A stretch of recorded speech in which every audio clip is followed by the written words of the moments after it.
thanks for doing this hotline voicemail thing. And if I get drunk one night, I'll send y'all a work. Thanks. Bye. Hell yeah. Am I morally wrong here, or do you think I'm still good? Noah, if someone wants to call into the Breakfast Bowl hotline, what is the phone number that they can leave a voicemail at? 701-404-7706. Try to keep it within a minute. Even if you push a minute 30, I can can work with that. Your chances of getting your call actually on the podcast increased dramatically if it's under a minute 30. Yeah. Okay. All right, let's start the pod with songs. Let's get them out of the way. We all have two. I am starting with one you guys have probably never heard. Maybe you've heard it. It is The Ballad of Curtis Lowe by Leonard Skinner. Thank you, Leonard. Okay. Yeah, no, I dig it. I dig it. Again, cool. You got to put yourself in that moment. You got to put yourself in the moment of driving down the fairway, sunny Saturday morning. I like it. Okay, my next one is Centerfold, Jay Giles Band. Yeah. This is an early round song. Get the boys in the mood. That one could be controversial because you're in two camps with that one. You love it or you fucking hate it. Yeah. No, I'm with. I like that one. I think it's a good vibe. Noah, you go before me. Okay. Mine's gonna be BDE Bonus by Mac Miller.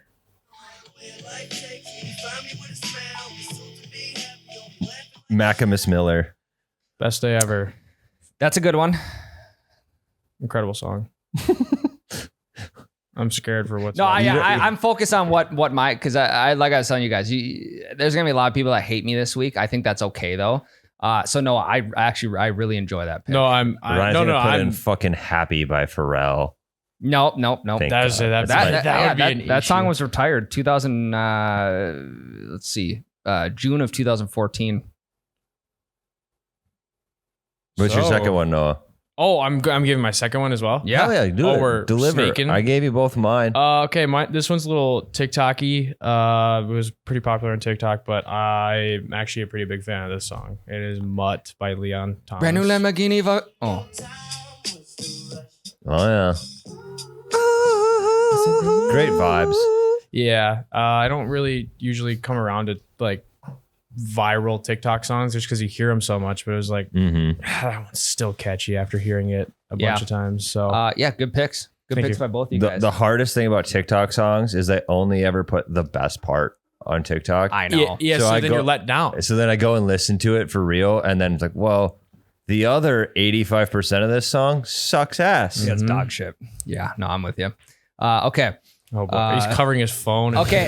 And again, so I think what we can do is we can take a unanimous vote. Obviously, I vote for them, but if you two outvote me, I do have one that I can swap in, Okay. and we can then Okay, swap so one are out. both your picks this week crazy or just one? Okay, so my first pick is going to be Blue Strips by Jesse Murph.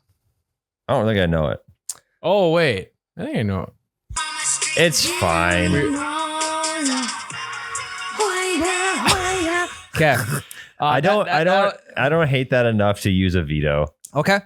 Okay, good. And then my next one is the infamous Oh, here we go.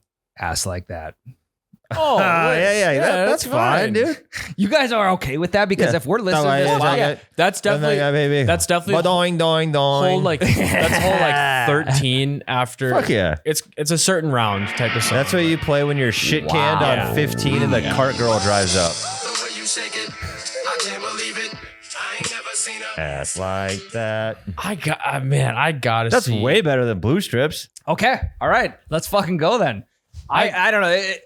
I've been a lot of like, Tom Petty, that type of vibe. That's all right. We can all mix it up. Yeah. And I thought this was the week to mix it up. Sun's Yeah. shining. I think I have my golf scramble, the veterans golf tournament, Okay. where all the proceeds go to the veterans. I think it's for I think they donate it to an organization that gets like housing and then also like companion animals for veterans. Okay. Very cool. So a very legit cause. I'm going to play Ass Like That on T1. I was just going to say, I'm loud as fuck. Grandpa Dave's going to be teeing off. And then all we're gonna hear in his backswing is doing doing doing. and then he'll smack one like right down the fairway. Weirdly enough, hole one at the course we're going to is a par 3 over water. So G Dave is just gonna stick one tight in front of all, because a bunch of veterans just come to the tournament and like sit at the holes and stuff. Yeah.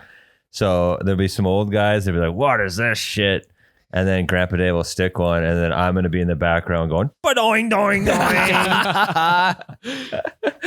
Yeah, but the thing is, though, they're going to be wondering right away, like, what the hell is this shit? And then they're going to be singing it on hole 6 for the rest of the round. It's going to be in their head. Yeah, because you know that they like to stay up with the time. They like to know. I mean, not I guess it's not really up with the times. Ass Like That came out in like early 2000s. Mm-hmm. But, came out when we were like in 8th grade. Yeah.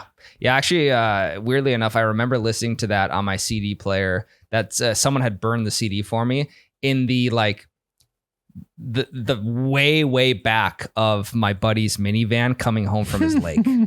It's a weird memory I have. Very. But so yeah, guys, before we get too deep into the podcast, we have to send out the plug for our boy Russell Nicolay with NicolayLaw.com. If you guys are ever injured, if you ever encounter a situation where a loved one's injured or yourself is injured, he's going to be the guy you want to call. NicolayLaw.com, Russell Nicolay. If you haven't seen him on the billboard throughout the entire Midwest, he has, this isn't a dig at all either, he has very little hair to no hair on the top of his head, but on his chin, it's thicker than the Minnesota forest. Big beard, bald guy, sunglasses. Right behind you. Right behind me. If you haven't seen Russell on the billboard, you should probably put the phone down and stop texting and driving, because that could lead to personal injury, which would then lead you into calling Russell Nicolay. Or someone calling Russell Nicolay on you, and that's not what you want. Correct. Because he's a shark. He's a shark. He's a shark in the courtroom. Award-winning in damn near every state in the Midwest. He's going to be the guy you want to call if you guys are ever personally injured, or someone you know or love is personally injured. NicolayLaw.com. I played 2 rounds this last weekend. I played a round Friday. It was a 2-man shootout for my college, my alma mater, Jimmy Scramble. The James. And Friday was a 2-man shootout. It was the 6-6-6 format. Oh, so we yeah. went 6 scramble, 6 best ball, and 6 alternate shot. Yeah. You guys, as much as I would love to say that the golf swing is kind of like riding a bike, especially when you've been playing for, probably consistently for 5 years, it's just not. And when you take time off in the winter, like I did, when you like pretty much don't swing a club the entire winter, it definitely shows. Okay, so my question is, you said this a couple weeks ago, almost the same thing, and then you said you were going to hit the simulator every day, which I've seen you do. That didn't help? No. Fuck. It's like I'm at the point right now where I'm kind of like a BP all-star. We had guys on our college team who could just fucking mash the ball in the cage. Obviously, front toss, BP pitch. I am that guy on the golf course. I can swing the shit out of him on the golf simulator. Again, reps, one after another. You can fix one thing after the last swing, whatever. And I'm hitting off the same surface every time. You get me out on the actual course, real grass, dog shit. I'm talking like the amount of spin, like side spin and the fades and fucking cut, whatever, that I'm getting on my ball is insane right now. And it's like it's a wild animal that I don't know how to tame. So I took more swings yesterday. You guys, I'm back. I'm so fucking back. I'm so fucking back to just analyzing the shit out of my swing. I even texted our old PXG rep last night. I said, "You want to know what I said?" I'll pull up the text right now. I'm actually really curious me what too, you said. Because I'm surprised you went to him and not our former golf coach. The reason I didn't text Lucas is because he is on vacation right now. Yes. That's very kind of you. I don't know. He had some snaps posted that he's in Mexico. Okay. So yeah, very kind. I wasn't going to be like, "Hey man, I need to send you some videos to break my swing down. Fix right me now for free while you're on vacation, please." Yeah. So the first thing that I said to Trav was Trav, need some help. Swing feels fucked after taking the whole winter off. Played 4 rounds so far this summer, and I'm getting so much side spin on the ball that I'm losing 15 to 20 yards a club. Can I send you some video of wedges and 7-iron? I saw you recording him yesterday. Trav, being the guy that he is, he's like, send him on over, my guy. Take a look at him. So he gave me some pretty good advice, and I think that's all I needed to get right back on track. Oh my God. I saw you recording him yesterday. What did he tell you? I saw you prop your. It was like right at 5, right? Yeah. Yep. I wasn't gonna come over and ruin the video or anything. I was just finishing up some stuff, and I look over and I saw you setting up. Nothing wrong with recording a swing. No, I mean, I think at all. It's actually, I did it for the first time actually this year. Very beneficial. Yeah, and it just I don't know. We talked yesterday on YBR about guys having hobbies that just piss you off. Mm-hmm. This is again, it's again becoming one of those hobbies for me. It is a prime example of it. The most frustrating hobbies are the ones people love the most. Like, yeah, golf is not a sport that the majority of people go out there to relax. Like, I know. well, they that's their intention, but it just doesn't happen. I know. I would say that like people like Grandpa Dave are the minority where they can go out there and play as good or as shitty and still have the same amount of fun. And it's funny you mentioned Grandpa Dave because on my drive home last night, his one of the most iconic quotes in breakfast ball history was, "There's a lot more important things in life than golf." It's like, yeah, you can lose a lot more in life than a game of golf. Correct. So he's like, yeah, fuck it. Whatever. Yep. He was cheerful as shit. Came up to me the other day. He's like, yeah, I played with the boys. I won. And I was like, hell yeah, Grandpa. He's like, I shot a 102. But then G Dave could go out and shoot 86. He could. So, yeah, no, I'm keeping that in the back of my mind. And again, it's just, I have the pressure looming over me of playing against my golf buddy for $10 a hole. And I think that's what gets me the most. Yeah. So I don't want to lay an egg. So you played like a giant steaming bag of dog shit for the 2-man scramble. Yeah. What happened day 2? Same thing. Oh no. And I thought you were going to tell me that you're just like an out of nowhere, like a phoenix from the ashes. I rose and we won the Jimmy Scramble. No, I think we were 10 under through 18. That's pretty good. Yeah, I know it's pretty good. We also probably, I think we had 6 mulligans. And what did the first place team shoot? Like a 32? You know what? We didn't even stick around long enough to see what first place, because there's the morning tee times and then there's the afternoon tee times. So we stayed out late Friday night. We had an 8 a.m. on Saturday. Yeah. And so, we're up at like 6:45 after I cashed it in at midnight, Tyler. I pulled one of the best Irish goodbyes that yeah, dude. I think you'll be pretty impressed with. So let me tell you about this real quick. So we get back to the hotel. For our influx of new listeners, one of my favorite things in the whole world is to Irish goodbye parties. And I couldn't be a bigger fan of it either. It's awesome. I've kind of been like in the middle. Like sometimes I'll do it, sometimes I won't. But when I do, it is an unbelievable feeling when you can pull it off correctly. So we get back from the 2-man shootout Friday evening. Of course, everybody lays on the hotel bed, and it's like that's not a good recipe for having a fun night. We end up heading down the street, get some food, have a couple beers, and then we started walking back to the hotel bar, which is kind of like that's kind of the hangout. Yep. And as we passed one of the newer bars in town, like half the group kind of like they kind of just like broke off, went into that bar. There's no way I was breaking off because we are going to the hotel bar where we are staying. And I am formulating this plan in the back of my head of leaving. Okay. So I'm with 2 other guys. One of the guys I know really well. The other one I don't at all really. And as they're walking into the hotel bar, I'm like, hey, fellas, I got to go just get a quick charge of my phone. I'll be back down in say 20 minutes. Okay. I'll be back down at 7:15 when I wake up in the morning. So they went one way, I went the other.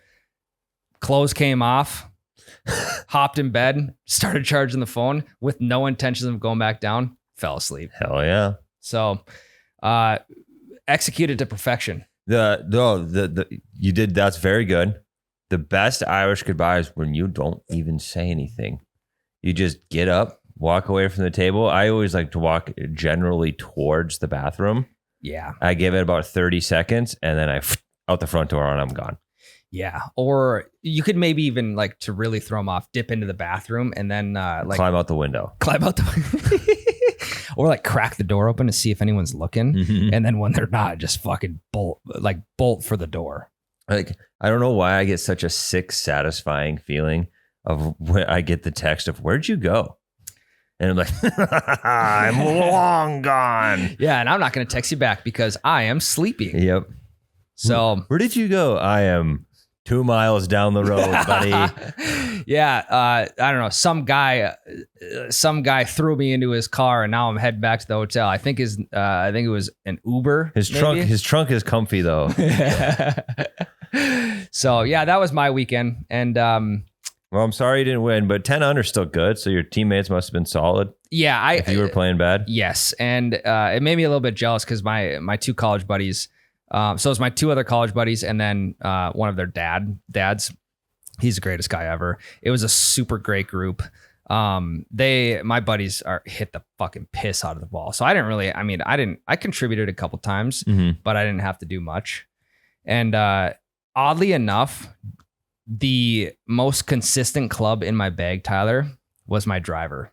Really? So it's this weird thing where like when the irons and wedges are on, but the driver isn't, you're pissed off. But when the driver's on and the wedges and irons are off, you're pissed off. But- So where's the happy medium? But in a scramble, to have the driver just be on, you're a useful member of the team. For sure. Yeah, it was definitely help. I mean, they were getting 20 yards on me. So if they had one decent one, we were taking theirs for sure. Yeah, because if you're going to choose one club to be on in a scramble situation, Yeah. it's the driver. Because if the driver is on, then you're not hitting very many long irons. Yeah, you got to be playing from the fairway. Yeah. You got to have to play from Playing from the fairway and at max 9 irons, you Yes. know? Like more Yep. 9 times out of 10, you're going to be hitting high wedges. Exactly. If somebody has their big stick on. A lot of it was driver wedge. Yeah. In Scramble. And that tends to be what it normally is in Scrambles, driver wedge. Right. So that's what I'm saying. Like if you have to choose between your driver or your irons being on in a scramble, you pick your driver every time. Yeah. Yep. No, I'm with you. I got a round this Friday. Actually Twilight round. We're going to do 5 p.m. out at the lake. So looking forward to that. Half off Twilight rates, Dude, which is still $180 now. Thumper Pond, the course I play at, out at the lake, $95, 18 in a cart. Twilight prices. I don't know if they have Twilight prices. They've switched ownership like 3 times within the last 3 years. Holy shit, dude. I know it. And dude, it's getting hard to justify. I can't be paying $90+ a week. Okay. What's the math? $360 a month if I play there once a week. Yeah. And what's their membership cost? $1,500 probably. God, I mean, with prices like that, it might actually make sense. It's something to consider, but you know, I'll tell you what, Tyler, I had a shower thought the other day. And once I heard that it was, cause I had a buddy that played there last weekend. He said $95, 18 in a cart. I was like, I didn't think I'd ever get to this point, but I'm really considering getting the old push cart out. Yeah. Save 25, because carts are $24 for half a cart. So that and exercise, I don't know. It seems like a pretty good combo. Yeah. So I'm getting old. Turn 32 next week. So That is old. yeah. You are an old man. Yep. Speaking of old men, Rory McIlroy fucking blew a gasket at the U.S. Open, and so did 50 other golfers. This was like the pros at Oakmont were playing like we would play at Rose Creek. I had that thought too. If I were to post a video of myself doing the same shit Rory did, you know how many fucking shrink the game spazzes would be on my ass? Like, don't get me wrong, Rory got some hate for it. But if it was just a regular guy that did that, he would get roasted off the internet. Big time. And Rory is just like, yeah, can't be doing that. And that was it. He doesn't seem to be one that likes to take accountability for things. No, dude. I'm not sure why. Is he an only? Did we looked that up a while ago? Is he an only child? We're pretty sure he is. I think so. We looked it up during the Masters. Yeah. It did surprise me though. I expected after Rory McIlroy finally completes the Grand Slam, all the pressure's off his shoulders, that he was going to be a hell of a lot more chill. Yeah. Guess not. Yeah. Well, and I think that's just the game of like, that's what the game of golf breeds is like, yes, he's probably a lot more chill and relaxed and maybe a little bit too chilled and relaxed because he hasn't been playing well lately. Yeah. But even, sorry, go ahead. I just like he throwing he yeeted that club. He didn't just throw it down. He fucking launched her. And it was straightforward of Yeah. Did he look athletic throwing it? No, absolutely not. That's the thing too. you It's see like the one- it's like a pitcher in baseball. Like just some of the most non-athletic people. I can say that because I was a pitcher. Some of those non-athletic people on planet Earth is a pitcher. When you watch them field ground balls, it is a sight to see. Painful. Yes. So I feel like that is a similar situation here. Yeah, him throwing the club was kind of funny, but then him busting the tee marker. Yeah. That was unintentional. I don't think he meant to hit the tee marker. I think he meant to just fuck up the tee box. Sure. But he still did it. I think he meant to hit it. You think so? I watched it multiple times because you see him like look down and like look directly at it. It's definitely like an impulse, like just boom, boom. Like, and I think after he made contact, he was like, fuck. But Yeah. it's in my mind, it looked like he made straight direct eye contact with it and then snapped it. Oh, Rory. Okay. So here's a question for you guys. Is there anything on a golf course that is acceptable to go after with a club out of frustration? The sand. That's a great one. You can rake that shit up. That's a great one. It is. You can destroy the sand in front of you, fuck it all up, and if once you're done raking it, it's back to normal. So just tweak balls on the sand if you need to hit something. Yeah. I was also going to say a tree. Say large, Then large you tree. Fuck your club. I know, but that's your own fault. True. I think that's what you deserve. Like if you get to a point where you want to wrap your club around a tree, that club deserves to be wrapped. Therefore, absolutely broken in half. I would say if you're going after anything on the course ever, you're probably fucking up something of yours. I just hate when people wreck their own shit. It's just Yeah. like, that's so foolish of you. Like, have you seen the video of the guy? He's got like a 12-foot putt. He hits the putt and then it just stops just short of the hole. He spazzes, breaks his putter, and then the ball drops in. No. Wait, no, I think I have seen that video. So he hits it and it hovers on the Yep. lip. And he's like, you gotta be fucking kidding me. Puts his putter on the ground, stomps on it, breaks his putter in half. And then 5 seconds later, the ball drops in the cup. Putters aren't cheap. No, dude. Putters are like one of the most expensive clubs in your bag. This is the second most expensive club. Ugh. Again, I think that's where the decoy club comes into play. Like again, go to Goodwill, get a $2 5-iron, Ben Hogan 5-iron. Whatever. Wrap that sucker around a tree. Just something to take your anger out besides your own gear or anything on the course that is gonna require someone else, i.e., the superintendent or ground crew, to have to then go fix. Yeah. And whoever invented the bogey bag, also something like that. Genius play by them. We gotta get one of those just to test it out and see if it actually does release some anger. Yeah. I think I have some unathletic friends I golf with. I could just see them trying to punch the bogey bag and it just missing and it punching that fucking pillar on the golf cart. Or like missing it and kind of like missing it on the inside and just hitting your pinky knuckle on the on the little whatever the pipe. Whatever it is. And then breaking your pinky knuckle and being out of golf for the summer. That would be funny. Because like my one buddy, I told you about this, like my second round of the year, he spazzed after a bad shot and hit the tee marker like Rory and fucked his elbow up. He's got to get surgery on that shit now.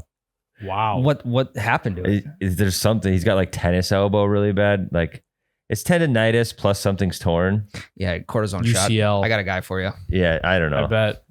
Do you have you have CLs in your elbow too? The UCL is on the inside. It's right here. It's a very common injury of baseball players. Is that Tommy John's? Yeah. I think if you tear it, it is, right? Or no, is that more of an inflammatory? I think UCL is. I think torn UCL is TJ. Yeah, he's getting surgery on it either way, which is hilarious. Damage to the ligament inside the elbow. Do you know what he should do?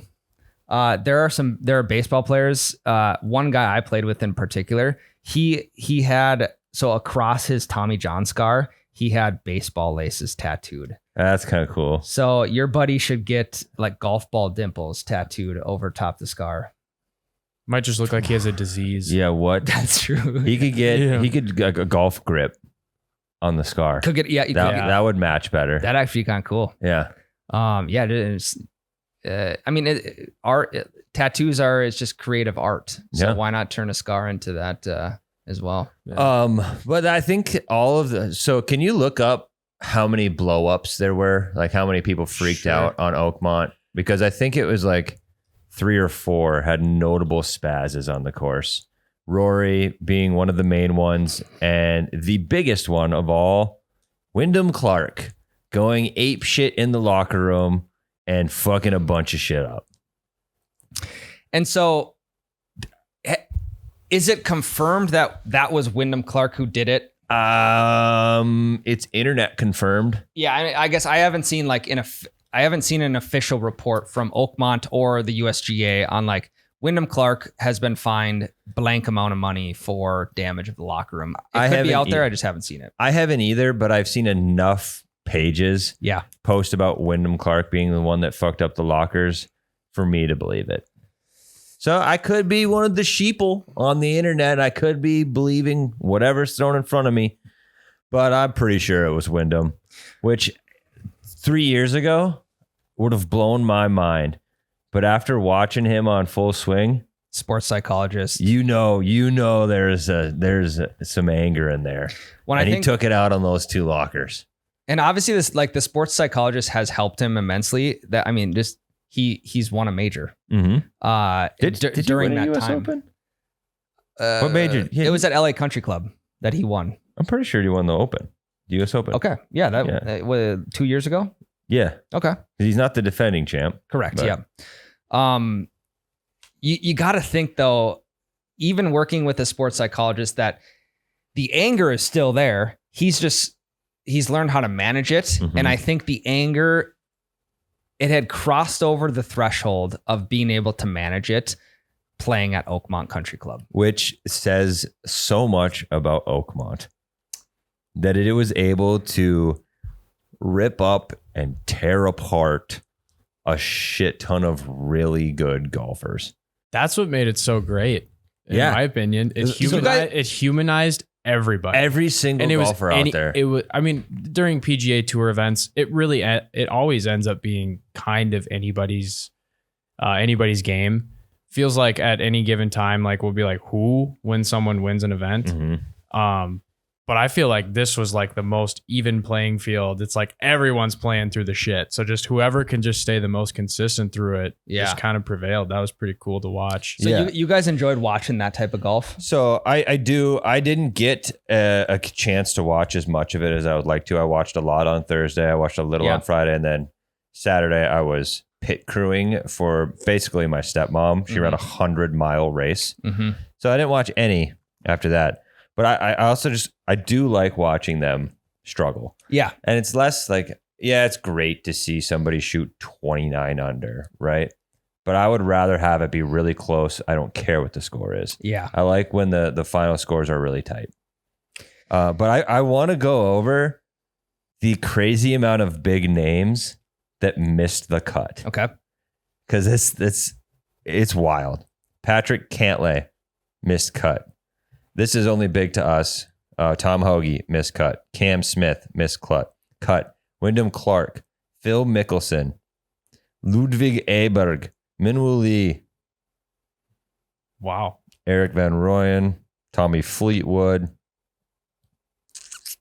Dustin Johnson, Joaquin Niemann, Bryson DeChambeau, Gary Woodland, Seb Straka, Straka. I don't know how to say it. Straka. Justin Thomas.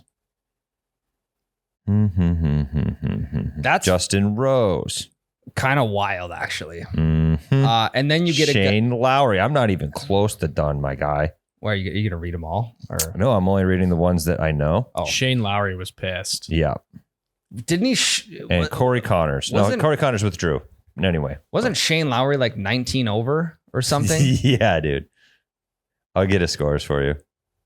Yeah, I just know that he got caught on a hot mic Oh yeah, or dude. something. It's But like, hot this course or something like he's just basically saying like this course fucking sucks. Hot mics are the best thing that the PGA Tour has right now. And the way that I love the way the announcers handle it too. So he shot a 79 and a 78 back-to-back days. Okay, so he went par 72, I'm assuming. Mhm. So 7, and so he's 13 over Yep. after. Oof. And who was it? So final day, Sam Burns, back-to-back tournaments, our leader. He goes +8 on Sunday. Yeah. Because he was hot first 2 days. Yeah. Yeah, dude. Yeah. Yeah, he was at the top of the leaderboard for maybe he a wasn't. lot of holes. He might not have been +8, but he was. Yeah, he was. So then it's only a par 70 because Or wait. he shot a 78 on the final day. Oh, okay. Talking about Burns. Yeah. Yeah, it says +8. on Okay, his so final then round. Shane Lowry was 16 over. Let me find Lowry. Are you telling me this is only a par 70? It might be Yeah, it is. It's Sure. a par 70. 35. Yep. Yeah, one thing I wish I had fucking known that when I was doing prize picks lineups. Fuck. yeah, the fact that God damn it, we dude. didn't throw any P pick lineups I did in. every single day. You did? I didn't win a penny. I won last weekend pretty big for the RBC, Yeah. and I didn't win shit this weekend. I was riding a high horse. It didn't even cross my mind to throw a P picks lineup in. This would have been the weekend to do it.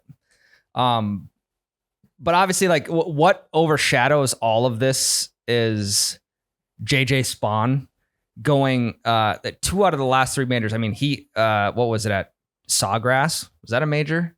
Mm-mm. For which one? Can you look up JJ Spawn finishes of 2025? He was about to win another tournament, another big tournament, and got away from him at the end. And now, Father's Day, he's got a 2-putt to win from like 60 feet. It seemed like to his advantage though, and rightfully so. Victor Hovland, his first putt was 2 feet behind JJ Spawn's. So JJ Spawn gets to see the line. Yeah. Remember, 2-putt for the win. But instead, I'm just going to sink this birdie putt to then finish as the only golfer under par for the entire weekend. Which is awesome. So sick. Because also, did you see his in his press conference after the tournament? He had been up since like 3 a.m. because his daughter was puking. Oh my God. And Happy Father's Day, JJ. yeah, happy Father's Day. Here's the U.S. Open trophy, and here's a CVS gift card for the next time this happens, because he had to run a CVS at 3 a.m. to get some stuff for his daughter. Because she was Anti-nausea. sick. So yeah, I mean, and honestly, like probably to his advantage, he didn't start off hot. I think he shot a 40 on the front on Sunday, but just like being tired and kind of out of it, it probably took a lot of thought like Yeah. out of his game to where he was able to kind of perform at the end. So I don't know. Pretty cool to see though, because he went from a guy who was like damn near gonna quit golf to now winning the US Open. Well, good for you, JJ. It's a fun tournament. He's in third place for the FedEx Cup right now. I believe it. He's made quite a bit of money It's like this year alone. So What was the tournament that he damn near won? Did you find it? Was it I feel like it was a PGA Championship. No, it would have been the Players Championship. Players Championship. Okay, Mhm. that's what it was. In March. Okay. Yep. Yeah, he At Sawgrass. Yep. Yes. Yep. That's what it was. finished second. Or he finished second. JJ Spawn. He looks like a good time. Yeah, he does look a great time. He just looks like a guy that, for sure, he looks like a guy that would just giggle a lot when you guys are drinking beers. Yeah, the guy who doesn't really say much. Look at his golf mugshot and tell me that ain't right. Yeah. No, I'm look with at you. his golf mugshot. No, he genuinely seems like just like a good dude. He looks like a guy you get 2 beers in him and then he giggles at every joke said regardless of how good it is. Yeah. You got it. I mean, every friend group has to have one of those friends. What was it? Yeah. I can picture him giggling right now. Yeah. I mean, it's a spitting image of that friend in the group. Yeah, very, very subtle too. Yeah, Every joke. That's the laugh. He kind of looks like Jared, actually. A little bit. One of our You Betcha Radio producer. Jared looks like everyone with a black beard, though. I know, that's true. One other quick note. You guys got anything else in the US Open? Nope. We kind of had 2 like iconic shots to win the last 2 US Opens. So you got Bryson with the 55-yard bunker shot to beat Rory. And then you have JJ Spawn sinking a 60-some footer for birdie, finishing under par, winning US Open. When I was at the bar last Friday, there was a movie on the TV. And I'm not a huge fan of movies on TVs at bars. Like, give me a game or give me some highlights. It was Tin Cup. Fuck yeah. And so I was a little bit locked into that. And one of the guys I was with, I didn't know him super well, but he goes, "Hey, what movie is that up there?" And I go, do I have something for you? This movie here, sir, is called Tin Cup. Mm-hmm. It's about, 30 years old. And when you get home on Sunday, this is the first movie that I need you to turn on while you are slugging water and trying to cure this hangover. Mm-hmm. Great hangover movie. I think I probably said this when we did the Tin Cup review back in the day. Kevin Costner is the best sports movie actor of all time. He's got to have the most roles in sports movies. And the thing is they're all good. Yeah. Like there's a difference between being in a lot of sports movies and being in a lot of good sports movies. Correct. What's the baseball one? The Rookie or no, that's Mel Gibson. Rookie of the Year? No, his is Greatest Game. No, that's what the fuck is the baseball one? It's something like Greatest Game Ever Played. For the Love of the Game. Field of Dreams. Field of Dreams and For Love of the Game. He's in Field of the Dream. Field he's of the Dreams? farmer. Dude. I mean, that's one of the best baseball movies of all time. For the Love of the Game. For Love of the Game is the one where he's a pitcher. Fastball. I don't think I've seen Fastball. Draft Day. Draft Day is good. He's the coach in that cross country movie. McFarland USA. Yep, that's a good movie. Kevin Costner is also in Bull Durham, which is yes. Yep, I've seen Bull Durham. Very arguably good. number 1. Yep, he's done a lot of baseball movies. Yeah. I watched For Love of the Game, and for some reason, there's a scene where he puts bread in a cup of milk and eats it. So I tried that as a kid, and it was really fucking gross, Kevin. You maybe should have whisked up some eggs with that milk and then dipped the bread in and then throw it on the fry pan for French toast. He was eating deconstructed French toast. Oof. Okay. We're going to take a quick break. We're going to come back. We got some voicemail. We have a follow-up from we'll call him Young Buck, and we'll get to that in a second. Do we? And and then do we have other voicemails that came in? Yeah. Okay. Yep. Sweet. We'll be right back. All right, ladies and gentlemen. First voicemail that we have it's a follow-up from last week. So last week we talked to Buck, and we'll call him Young Buck now because last week we thought he was in his 50s, but he's actually only in his mid-30s. So sorry about that, Buck. Buck, you did sound like you just woke up from a nap, though. Yeah, Young Buck. It's Buck. Young Buck from Texas. And his issue was his golfing buddy has started he's wanting to bring his dad with, but Buck doesn't really want that to happen, essentially. And we needed more information on it. Like, is his dad kind of a prick? Is he not fun to golf with? What do we got for an update on that? Well, let's dig in. Hey guys, it's Buck. Just listened to the episode. Pause. Wanted to clarify. I was trying to. He for sure woke up last time because he does sound younger in this Much call. clearer. Yeah. Yeah. So either we bullied him into talking more clear, or he had just woken up from a nap when he called us. He had a dream about the podcast. He's like, I gotta fucking call this. Hey, it's Buck. Sleepy Buck. The way it ended last call too. Bye. Love you, Buck. Talk a little different because I think my buddy might listen to the podcast. But Shit. the guy is younger than me. I'm actually your guys' age, like 33. His dad is kind of annoying, and that's why we don't want him to play. And it's not just me; it's the other guys in the office. Just wanted to give some clarification. Thanks for doing this hotline voicemail thing. And if I get drunk one night, I'll send y'all a work.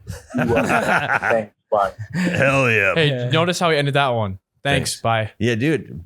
Buck was, maybe he had just got done golfing with this guy's dad, so Buck was super pissed off. It That's could have why been, he's yeah. Bye. Yeah, but he could have been drinking. He could have been drinking too. Yeah, he's drinking Buck heavies. Yeah. So,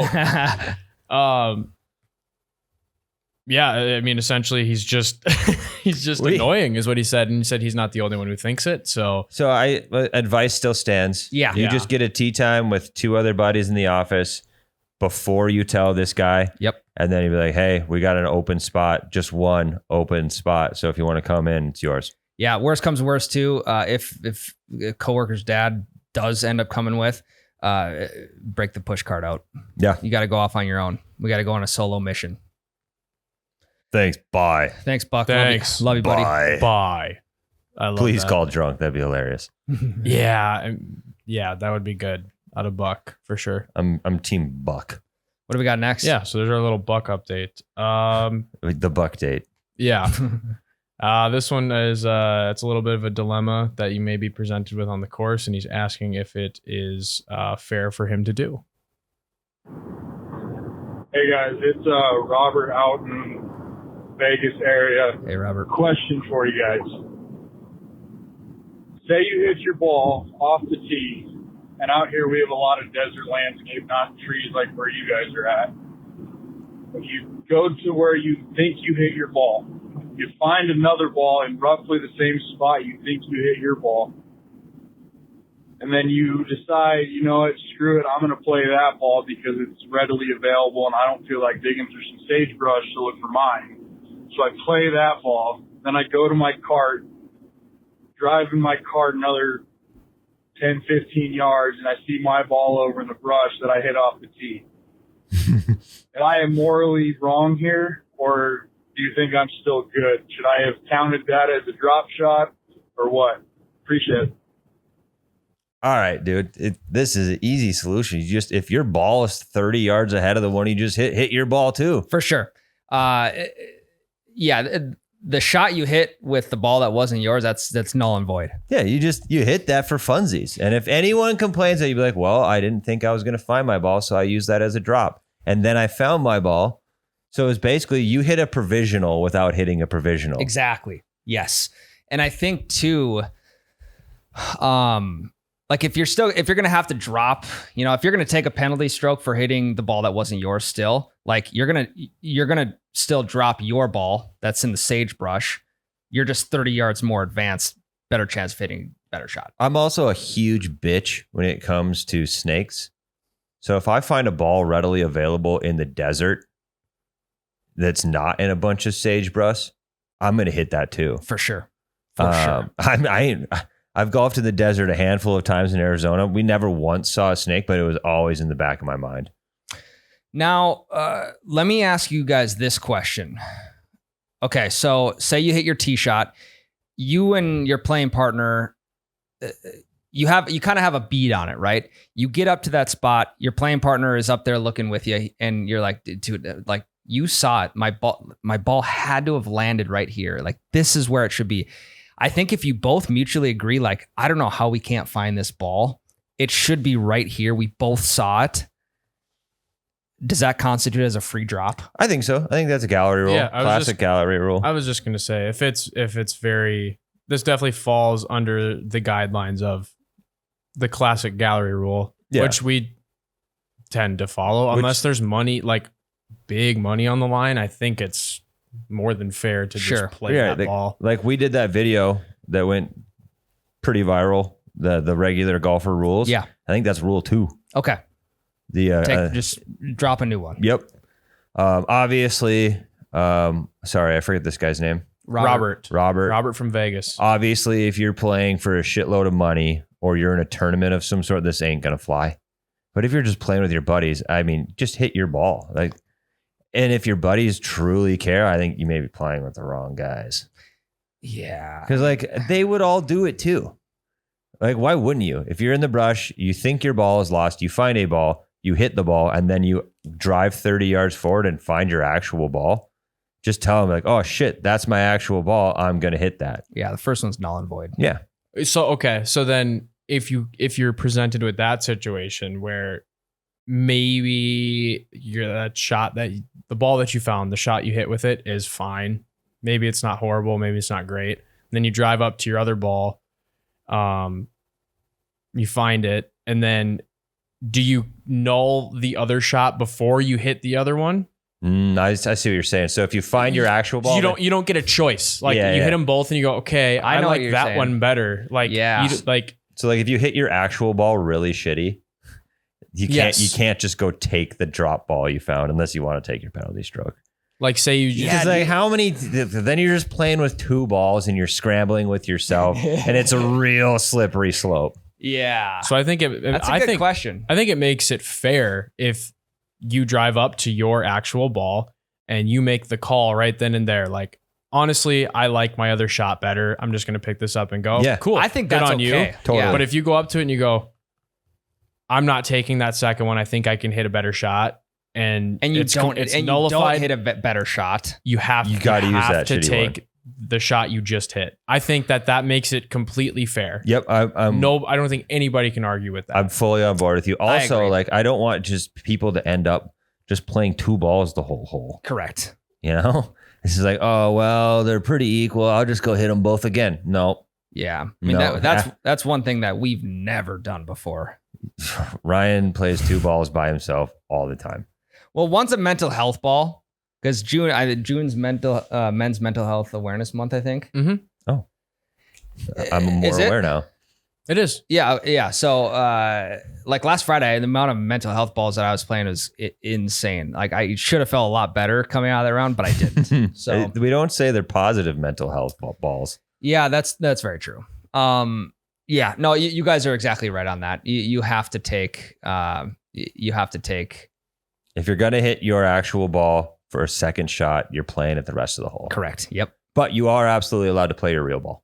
And hey, you're up another ball. Yeah. So that's a positive. Put it in your pocket. Save it for later. God, I was on an absolute ball hawking heater this last week. That's a little silver lining That's for positive, yeah, because I had some shit balls in my bag. I talked about that at the beginning of the season. Some shit balls, and I came out with a bag full of country club balls. you. Only Ryan's ball hawking in a scramble where they're all probably in play. Ah, Tyler and fuck. I talked about this while you were gone. It was we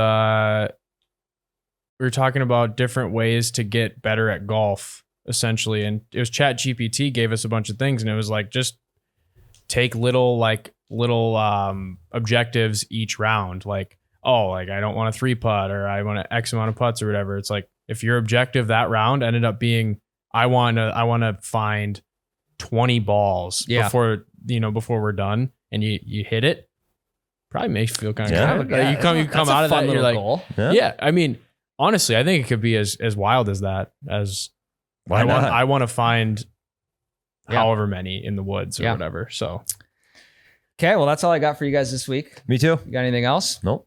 Noah, if someone wants to call into the Breakfast Ball hotline, advice, issues, anything, what is the phone number that they can leave a voicemail at?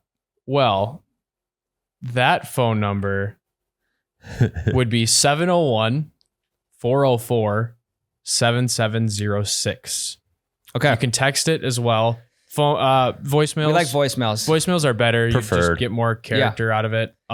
Try to keep it within 30 seconds. a minute. Even if you push a minute 30, I can deal with. I can Sure. work with that. But the 3-minute ones are kind of tough to Let's just throw in here. Your a little chances of getting your call actually on the podcast increased dramatically if it's under a minute 30. Yeah. Okay. And we ran a little bit short on time today. You guys got to go to a video shoot. So Yep. we only got to the update voicemail and an actual, present voicemail. So we'll try and get to like 3 or 4 next week. Yep. We'll do it. We'll do a few more. So Yeah. call the number, leave a voicemail, and we'll see you guys next week. Love you. Love you. you.